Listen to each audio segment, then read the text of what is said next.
बहुत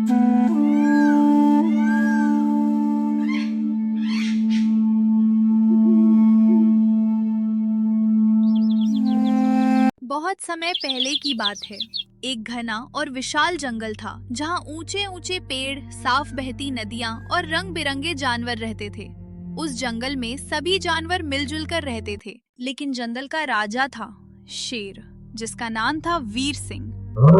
वीर सिंह ताकतवर था, तेज था और निडर था, लेकिन उसके दिल में एक बहुत बड़ी कमजोरी थी, घमंड। उसे लगता था कि पूरी दुनिया उसी के दम पर चल रही है। वीर सिंह रोज सुबह जंगल के बीचों बीच खड़ा होकर दहाड़ता और कहता, मैं इस जंगल का राजा हूँ, मेरी अनुमति के बिना कोई कुछ नहीं कर सकता। जानवर डर के मारे चुप रहते, कोई कुछ बोलता नहीं था। उसी जंगल के एक कोने में नदी के पास एक छोटा सा लेकिन बहुत समझदार कछुआ रहता था। उसका नाम था धीरू। धीरू ताकतवर नहीं था, न तेज था, लेकिन उसकी सबसे बड़ी ताकत थी बुद्धि और धैर्य। कछुए की चिंता। एक दिन धीरू ने देखा कि शेर रोज किसी न किसी जानवर को डराता, धमकाता और कभी-कभी बिना वजह शिकार भी कर लेता। धीरू ने सोचा, अगर शेर का घमंड ऐसे ही बढ़ता गया तो यह जंगल कभी सुखी नहीं रह पाएगा। जंगल की सभा। एक दिन जंगल के सभी जानवरों ने चुपके से सभा बुलाई। हिरण, हाथी, बंदर, खरगोश, लोमड़ी सब आए। हाथी बोला, हम शेर से डरते हैं, लेकिन ये सही नहीं है। लोमड़ी ने कहा, ताकत के आगे कोई नहीं टिकता। तभी धीरू कछुआ धीरे से बोला, ताकत से बड़ा होता है दिमाग। हमें शेर को सबक सिखाना होगा, बिना लड़ाई के। योजना की शुरुआत धीरू ने एक योजना बनाई। उसने कहा, हमें शेर के घमंड को उसी के सामने आईना दिखाना होगा। सब जानवर सहमत हो गए। चुनौती। अगले दिन धीरू कछुआ शेर के पास पहुंचा। शेर हंस पड़ा। अरे, इतना छोटा जानवर मेरे सामने? धीरू शांत स्वर में बोला, राजा साहब, मैंने सुना है आप जंगल के सबसे बुद्धिमान और शक्तिशाली हैं। शेर गर्व से बोला। इसमें कोई शक? धीरू ने कहा। तो क्या आप एक छोटी सी चुनौती स्वीकार करेंगे? शेर ने जोर से हंसते हुए कहा, किससे? तुमसे? हाँ। सभा तय हुई। शर्त लगी कि अगर शेर हारा तो वो घमंड छोड़ देगा और सबको बराबर मानेगा।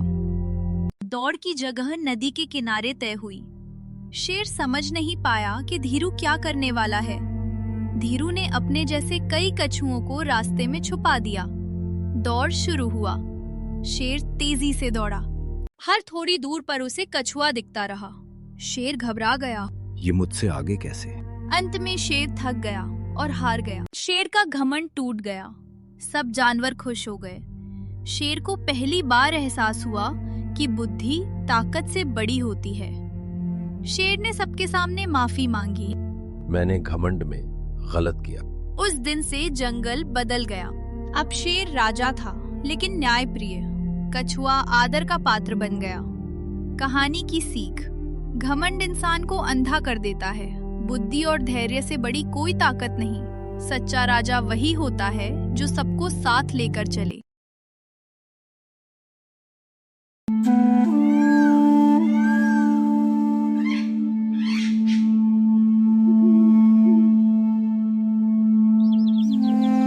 बहुत समय पहले पहाड़ों और नदियों से घिरा हुआ एक सुंदर जंगल था, जिसका नाम था सत्यवन। इस जंगल में सभी जानवर मिलजुल कर रहते थे। छोटा बड़ा कोई भेद नहीं था, लेकिन इस जंगल का राजा था शेर, वीर से, ताकतवर पर घमंडी। इस जंगल में जो मैं कहूँगा वही होगा। जंगल में एक बूढ़ा लेकिन बुद्धिमान हाथी था, ज्ञानदास। एक साल बारिश कम हुई, जंगल में सूखा पड़ने लगा। अगर पानी खत्म हो गया तो? पहले पानी मैं पीऊंगा, फिर बाकी जानवर। डर के कारण कोई कुछ बोल नहीं पाया। रात, चांदनी, पेड़ के नीचे जानवर। डर से नहीं, समझदारी से समाधान निकलता है। लोमड़ी सोचते हुए, जंगल के उस पार शायद पानी हो। जानवर चलना शुरू करते हैं। सभी जानवर एक साथ यात्रा पर निकल पड़े। कांटे, पहाड़, गर्म रास्ता। कुछ जानवर गिरते हैं। रुकते जानवर। थोड़ा और चलो, मंजिल पास है। सुंदर झरना, चमकता पानी। आखिरकार उन्हें मीठे पानी का झरना मिल गया। जानवर पानी पीते, खेलते। शेर को खबर मिलती है, बिना पूछे कैसे गए? शेर और जानवर आमने सामने। राजा वही जो सबकी रक्षा कर। शेर अकेला सोचते हुए। शेर को अपनी गलती समझ आ गई। सभी जानवर मुझे माफ कर दो, मैं गलत था। जंगल फिर हरा। आज से सब बराबर हैं। बारिश, हरियाली, हंसते जानवर, और इस तरह जंगल को मिला एक सच्चा राजा।